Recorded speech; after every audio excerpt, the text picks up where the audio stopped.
Yes, good morning at naku, grabe yung bagyo at kagabi.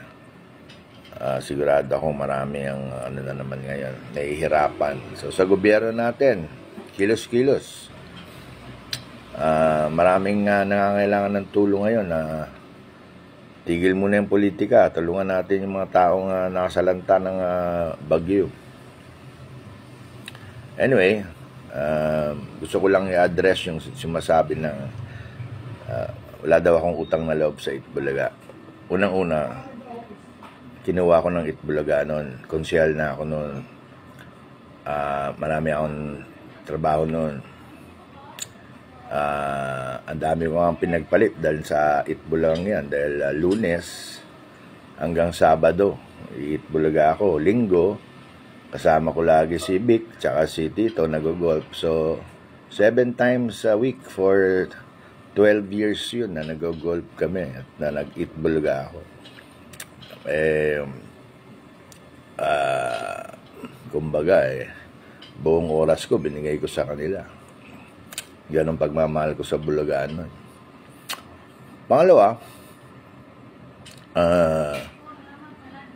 meron naman tayong tinulong dyan sa kanila bigyan ko kayong sample. Minsan kinausap ako ni Bossing Vic Soto, ang sabi sa akin, tulungan mo naman yung kapatid kong si Bal Soto. Sabi ko, bakit? Walang trabaho nasa TESDA lang siya. Gusto ko na siyang umalis sa TESDA kasi puro pambababae ang inaatupag doon sa TESDA. Sabi ko, anong gusto mo? Gawin mo namang konsihal. Pa-vice mayor kasi ako noon 2004. Ang takbo ko vice mayor. Sabi ko, tatry ko pero hindi ko maipangako. Di pinaglaban ko sa partido, kasi siyempre vice mayor naman ako. I think I'm entitled to one candidate for each district naman. Ayaw nila si Bal Soto dahil wala daw sa survey. Natawa ako nun sabi ko. Talagang wala sa survey yan wala naman may alam na tatakbo siya. Bigyan niya ako ng 3 buwan, tulungan ko yung tao para lumabas sa survey. So, yun ang pinagkasundoan namin. Anyway, sa makatuwid, at the end, naipasok ko si Bal Soto sa ticket bilang konsihal. So, sinabi ko kay Bossing, okay na, sipag na lang yan si Bal. Ang kailangan, tsaka siguro bababa ka ng ilang beses. Kasi siyempre, hanapin ka ng tao, kapatid mo yan Panganay kasi si Bal sa kanila. Si Vic yung bunso. Ganun niya kamahal yung kuya niyang yun. Kasi nga, ayaw niya yung nagtatesda na lang ng bababae. Gusto niya may parang permanenteng trabaho. So, fast forward, nanalo akong vice mayor, nanalo si Bal Soto na konsihal. Natapos niya yung 9 years niya. Pinasa niya sa anak niya, si Wahoo. At ngayon yata, kung di ako nagkakamali, asawa naman ni Wahoo. So, yung sasabi, wala utang na loob sa Itbulaga at saka mga Soto. Teka muna. Hindi naman totoo yan. Pag kailangan nila yung tulong ko, actually marami akong kwento dyan, yung mga kailangan ng tulong ko. Hindi lang kasi ako nagkikwento Pero katulad yan, pakiusap sa akin ni Vic Soto. Tinulungan ko ang kapatid niya, ginawa akong konsehal. Hanggang ngayon, napapakinabangan pa nila dahil yung daughter-in-law niya, ni Bal yung konsehal. So, ang point ko, nagsasabi na wala akong utang na loob sa Itbulaga.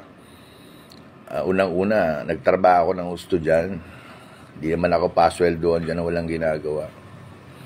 Number 2, sa personal na buhay, magkaibigan kami ni Vic, magkaibigan kami ng mga Soto, tinulungan ko rin naman sila.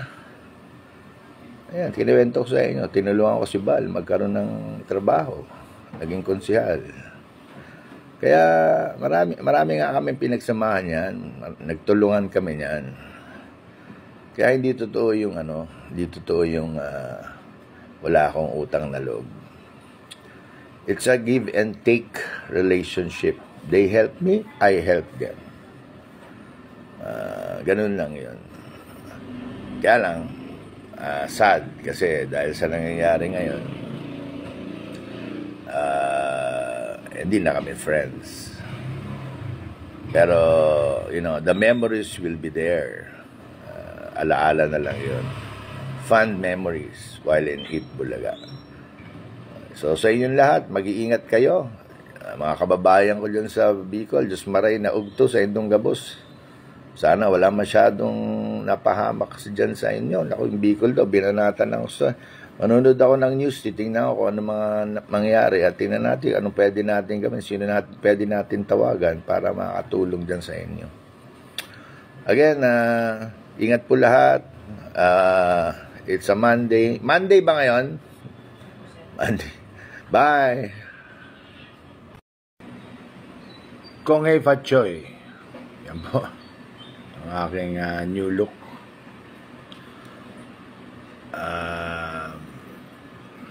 Ano oras mo na? Alas 6 na ba? Alas 5. Alas 5 na umaga. Patulog na po ako, pero gutom ako. Ako'y nag-aalala sapagkat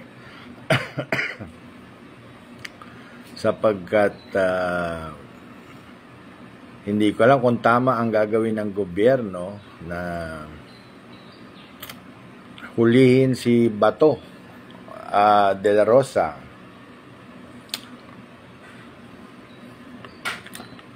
Kinakabahan ako kasi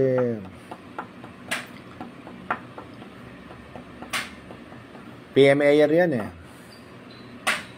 Hindi ko maalala kung class 86, 87, 88, 89. Basta PMAyer yan. Nakakatakot na nakakatakot na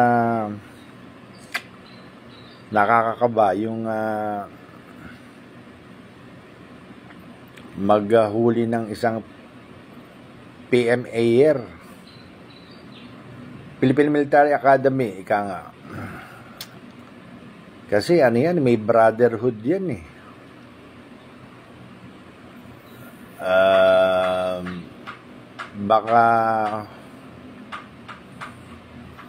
Baka lang ayaw kong imaginein kasi mahirap ikwento. Baka sabihin nyo na nanakot ako pero I think that is a very bad idea na dadamputin, kukulungin isang PMAyer na naging chief PNP, di ba? Chief PNP. May brotherhood po yan. Ingat kayo kasi hindi nga po ako nananakot pero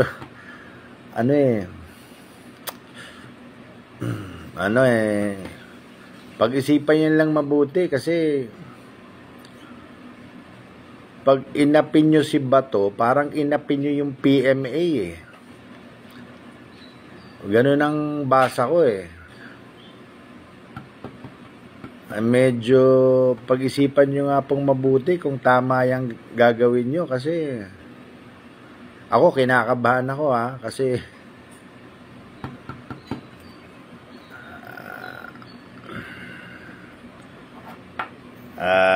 basta kinakabahan ako. Kaya rin dapat pag-isipan kayong pabigla-bigla. Kasi parang lumalabas kakalabanin nyo na yung PMA eh. Pag sinabi kong PMA, mga graduate ng PMA, lahat ng graduate ng PMA, tenyente kagad yan. At halos lahat yan, umabot ng full-fledged colonel lahat yan. At least. So, ibig sabihin, maraming general.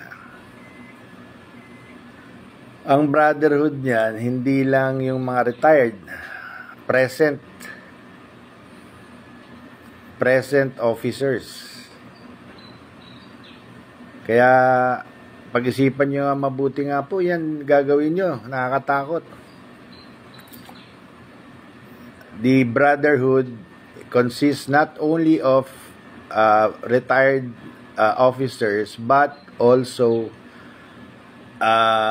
active officers. Ganyan po ang brotherhood ng PMA, ang Philippine Military Academy. Kaya pag-isipan nyo po yung gagawin nyo, hindi po ako nananakot. Pag-isipan nyo lang mabuti. Kasi nakakakaba. Ako, kinakabahan ako eh.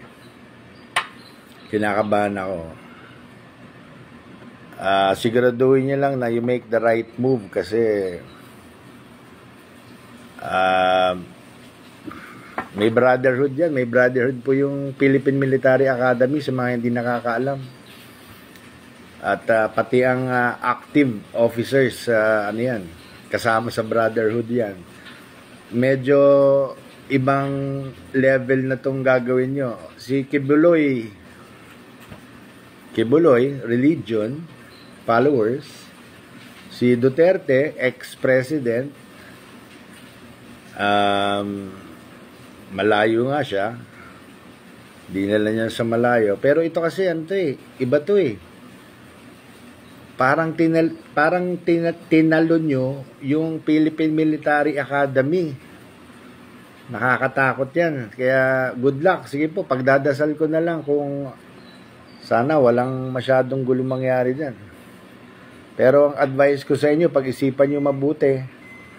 You're dealing with a different animal here. This is the Philippine Military Academy.